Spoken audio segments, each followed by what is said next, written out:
Hello students, welcome. इस video में class 9th maths का 6 चैप्टर यानी रेखाएं और कोण, इसको मैं शुरू कर रहा हूं। इसके बहुत सारे वीडियोस आएंगे। ये चैप्टर आपको बहुत अच्छे से, बहुत शानदार तरह से कराया जाएगा। सारे के सारे कॉन्सेप्ट, सारे एग्जाम्पल्स और सारे क्वेश्चंस आपको कराए जाएंगे। और एक दो दिन में यानी आज और कल में मैं सारे इसके वीडियोस अपलोड कर दूंगा। आप इन वीडियोस को बहुत अच्छे से देखना और इसके प्रॉपर नोट्स बनाना। और अगर हो सके तो आप ये चैनल जरूर सब्सक्राइब करें और इन वीडियोस को अपने फ्रेंड्स के साथ में जरूर शेयर करें, जिससे कि ये चैनल ग्रो हो और मैं आपके लिए और भी अच्छे वीडियोस लेके आऊं।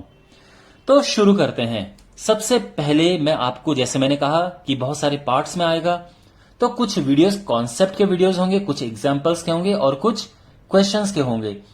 तो कॉन्सेप्ट के वीडियोस 2-3 पार्ट्स में कवर होंगे और आज के पार्ट में आपको मैं कॉन्सेप्ट कराऊंगा। रेखा क्या होती है, किरण क्या होती है, रेखाखंड क्या होता है, विभिन्न प्रकार के कोण क्या होते हैं, समपूरक कोण, कोटिपूरक कोण, ये सब मैं आपको इस वीडियो में समझाऊंगा। तो शुरू करते हैं।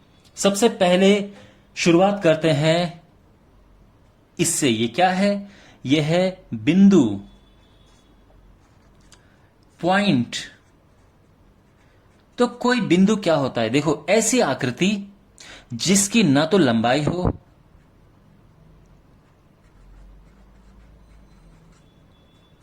ना उसकी कोई चौड़ाई हो और ना ही ऊंचाई हो, तो उसको कहते हैं बिंदु। ध्यान रखना, जो पॉइंट होता है उसकी ना लंबाई होती है, ना चौड़ाई होती है, ना ऊंचाई होती है। ये समझ आ गया? तो ये है बिंदु, पॉइंट। अब बात करते हैं रेखा की। देखो, ये है लाइन, रेखा। ये जो रेखा है, इसका ना तो कोई शुरुआत है ना कोई अंत है, ना कोई इसका कहीं से स्टार्ट हो रहा है। हम ये मान के चलते हैं कि इसका कोई भी अंत बिंदु नहीं है, कोई भी अंत बिंदु नहीं है, कोई एंड पॉइंट नहीं है। ठीक है, लेकिन अगर आपको रेखा लिखना है तो ऐसा करके लिखते हैं ए बी। ठीक है, यानी ऐसा करके हम इसको रिप्रेजेंट करते हैं तो पता चल जाता है कि ए बी रेखा की बात हो रही है। समझ गए? तो इसका कोई भी अंत बिंदु नहीं होता है। हम ये कह सकते हैं कि ये माइनस इन्फिनिटी से शुरू होकर प्लस इन्फिनिटी तक जा रहा है। अब बात करते हैं किरण। तो किरण, इसका एक अंत बिंदु है, one and point.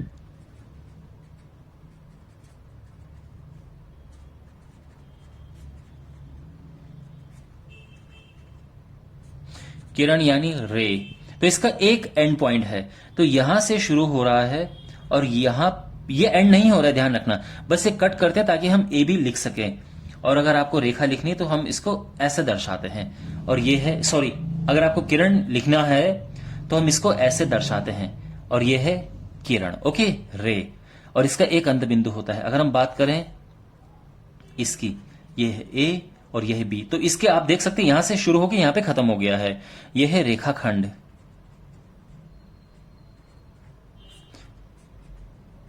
Line segment. और इसके दो अंत बिंदु हैं,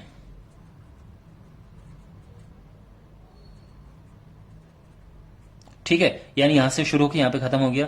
अगर आपको रेखाखंड दर्शाना है तो इसके ऊपर बस इतना कर दो। ठीक है, तो ये है रेखाखंड ए बी। इतना समझ आ गया? अब बात करते हैं कोण की। कोण क्या होता है? देखो, जब दो किरणें एक बिंदु पर आकर मिलती हैं तो यहां पे कोण बन जाता है। तो मैं इसको ओ ए नाम दे देता हूं और ये किरण है ओ बी और यहां पे ये मिल रहे हैं, तो इसको हम कहेंगे उभयनिष्ठ बिंदु एक किस्म से। ठीक है ना, इन दोनों किरणों का उभयनिष्ठ बिंदु, यानी इसको हम उत्पत्ति बिंदु भी कह सकते हैं, ओरिजिन। ओके, यहां से शुरुआत हो रही है। तो यहां पे अगर मैं बात करूं ओ ए की और ओ बी की, ये क्या है? ये हैं भुजाएं, यानी आर्म्स। और अगर मैं बात करूं ओ की, कि ओ क्या है, तो ये है शीर्ष, यानी वर्टेक्स।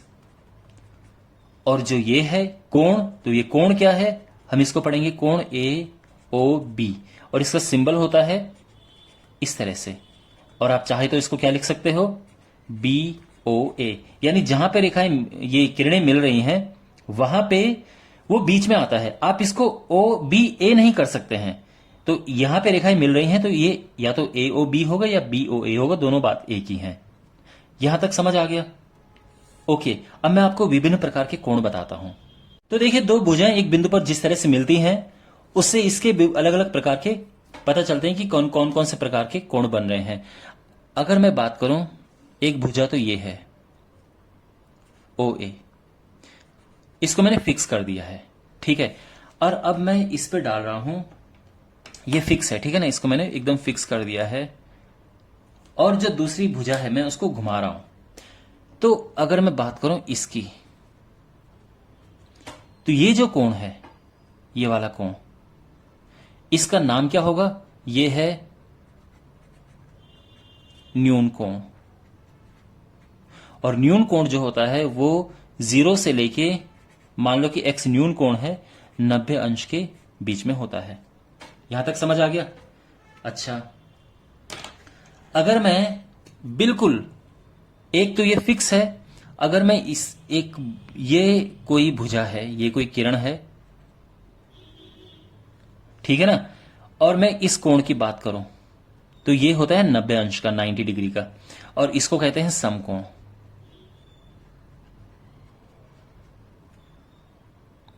और ये किसके बराबर होता है, ये 90 डिग्री के बराबर होता है। समझ आ गया? तो यानी इस पे अगर ऐसे बना तो ये समकोण हो गया। यहां पे अगर ये और इधर घूम गया और ये बन गया ऐसे,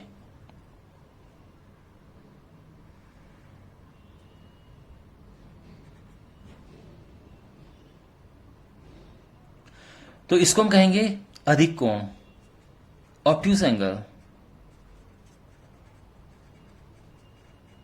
अधिक कोण जो होता है वो 0 से लेके 90 से लेके 180 के बीच होता है, यह है अधिक कोण।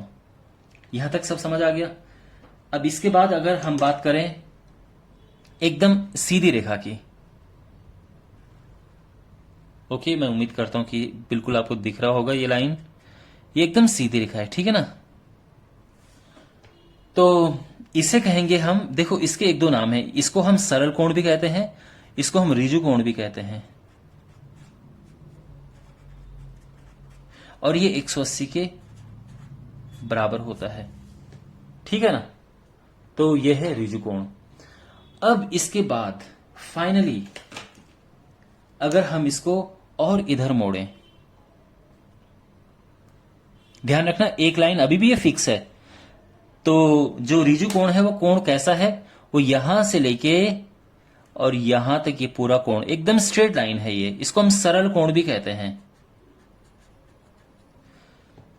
अगर मैं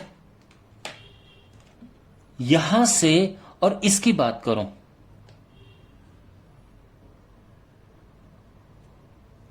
ये वाला जो कोण है,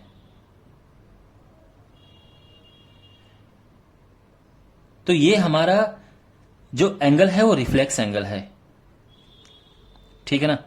और इसका नाम है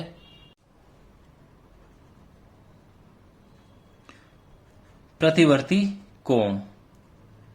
इसको वृहत कोण भी कहते थे पहले, वृहत कोण।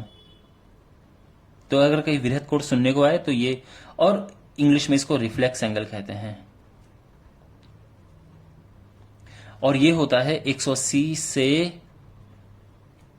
360 के बीच में। तो ये रिफ्लेक्स एंगल है, ठीक है ना, ये वाला एंगल रिफ्लेक्स एंगल है। तो यहां पे अगर हम इनको नाम दें, जैसे ये है B, तो ये न्यून कोण क्या होगा, ये होगा एंगल AOB। अगर मैं समकोण की बात करूं तो समकोण क्या है, ये और ये, यानी एंगल AO, इसको मैं C नाम दे देता हूं, AOC। अधिक कोण यानी यहां से लेके और यहां तक ये है, ये, ठीक है ना। आप देख सकते हैं ये 90 होता है, ये 180 होता है, तो ये बीच में आता है। और इसको मैं नाम दे देता हूं D, यानी ये है एंगल AOD। तो एंगल AOD 90 से 180 के बीच में है। अब है यहां पे सरल कोण या रिजु कोण, एकदम एकदम सीधी रेखा में होता है ये। तो यहां पे ये है एंगल AOE। ओके, और इसके बाद हमारा जो प्रतिवर्ती कोण यानी रिफ्लेक्स एंगल जो है, ये इसको F नाम देते हैं, तो ये होगा एंगल AOF। AOF। ओके, तो अब आपको एक कंपैरिजन पता चल चुका होगा कि न्यून कोण कितना बड़ा होता है, फिर ये समकोण है, ये अधिक कोण है, ठीक है ना। अगर मैं पूरी स्ट्रेट लाइन की बात करूं, रिजु कोण है, और यहां से इधर आ गया तो प्रतिवर्ती कोण है। अगर मैं प्रतिवर्ती कोण की बात करूं या रिफ्लेक्स एंगल की बात करूं, तो मैं स्पेशली ये आपको मैं समझाना चाह रहा हूं यहां पे, ठीक है। देखो, अगर हमारे पास ये है, मान लो AOB, ये एंगल सपोज करो ये 40 डिग्री है, आपको पूछा जाए कि एंगल AOB बताओ, तो आप बोलोगे कि ये 40 डिग्री है, बिल्कुल। लेकिन अगर कोई ये चाह रहा है कि वो आपसे ये कोण पूछे कि ये क्या है, तो उसको ये पूछना होगा साथ में कि प्रतिवर्ती एंगल AOB क्या है। तो आपको फिर 360 से माइनस करना होगा और फिर आप बताएंगे कि 320 डिग्री है। तो प्रतिवर्ती कोण AOB है 320 डिग्री, लेकिन यहां पे लिखा हुआ होगा प्रतिवर्ती, ठीक है। कोई जस्ट AOB लिख के आपसे ऐसी उम्मीद नहीं कर सकता कि आप ये वाला एंगल बताओ। जब कोई सिंपल AOB की बात करेगा तो यानी वो इस वाले की ही बात करना चाह रहे हैं, यानी जैसे यहां पे ये है COD, अगर ये 135 डिग्री है और कोई अगर पूछे आपसे कि बताओ एंगल COD क्या है, तो आप बोलोगे कि ये 135 डिग्री है। अगर कोई पूछे कि रिफ्लेक्स यानी प्रतिवर्ती कोण COD क्या है, यानी आपसे वो ये पूछना चाह रहा है, और आप 360 से माइनस करोगे तो आ जाएगा 315 degree, sorry 215 degree. Okay, well, इसमें अभी तक तो मैंने आपको कोणों के बारे में और ये रेखाखंड किरण के बारे में समझा दिया है। अब मैं आपको बताता हूं समपूरक और कोटिपूरक कोण क्या होते हैं। देखो, सबसे पहले बात करते हैं कोटिपूरक कोण की।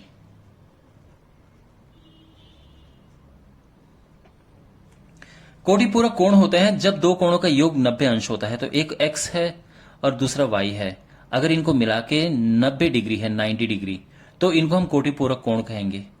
यानी अगर मैं बात करूं कि 10 डिग्री और 80 डिग्री, तो आप बोलोगे कि ये दोनों कोटिपूरक हैं, ठीक है ना। तो इंग्लिश में इसको कॉम्प्लीमेंट्री कहते हैं। तो कॉम्प्लीमेंट्री एंगल, यानी इन दोनों को प्लस करके 90 आता है, तो ये कोटिपूरक कोण हो गए हैं। समझ गए। अगर कोई पूछे कि 1 डिग्री का कोटिपूरक बताओ, तो आप कहोगे कि 1 डिग्री का कोटिपूरक, चलो भाई 90 में से माइनस करो इसे, तो 90 में से माइनस करके 89 डिग्री आया।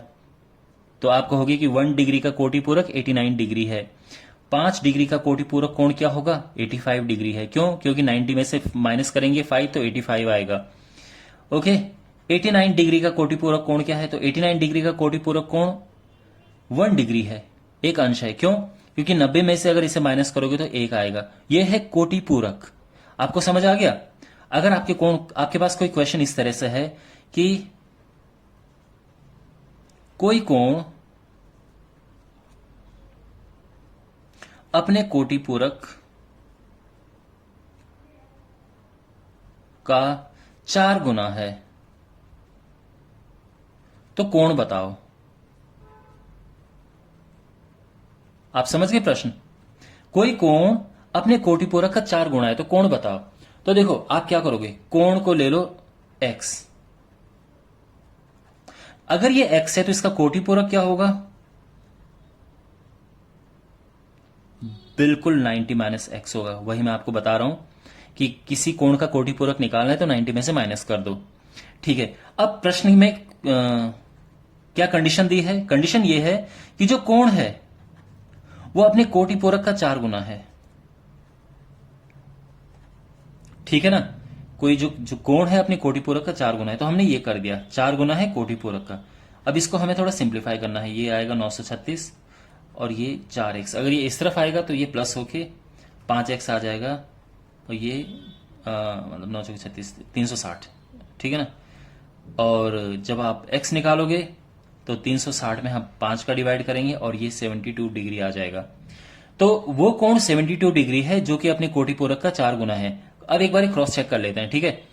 कोण है 72 डिग्री, इसका कोटि पूरक क्या होता है, 90 में से 72 माइनस करो 18 आता है, और 18 का देखो 4 गुना 72 है ना, 18 चौको 72, तो बिल्कुल कंडीशन भी पूरी हो गई है। तो ये है कोटि पूरक। मैं उम्मीद करता हूं आपको समझ आ गया होगा। अगर यहां पे हम ऐसे बनाएं, बिल्कुल ऐसे, और ये लाइन, ये 90 डिग्री आप जानते हो ना, ये 90 डिग्री है, और मैं लाइन कहीं भी ड्रॉ कर दूं बीच में, यहां ड्रॉ कर दूं तो ये दोनों एक दूसरे के कोटि पूरक होंगे, यहां ड्रॉ कर दूं तो ये दोनों एक दूसरे के कोटि पूरक होंगे। क्यों? क्योंकि इन दोनों को मिला के 90 आएगा, इन दोनों को मिलाएंगे तो भी 90 आएगा। चलो ठीक है, तो मैं उम्मीद करता हूं आपको अच्छे से समझ आ गया होगा। अब बात करते हैं समपूरक की।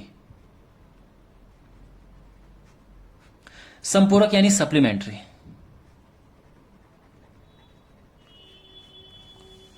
ठीक है, चलो समपूरक। समपूरक तो संपूरक, दो कोण संपूरक होंगे अगर उनका योग जो है वो 180 होगा, और बाकी भी सेम कहानी है।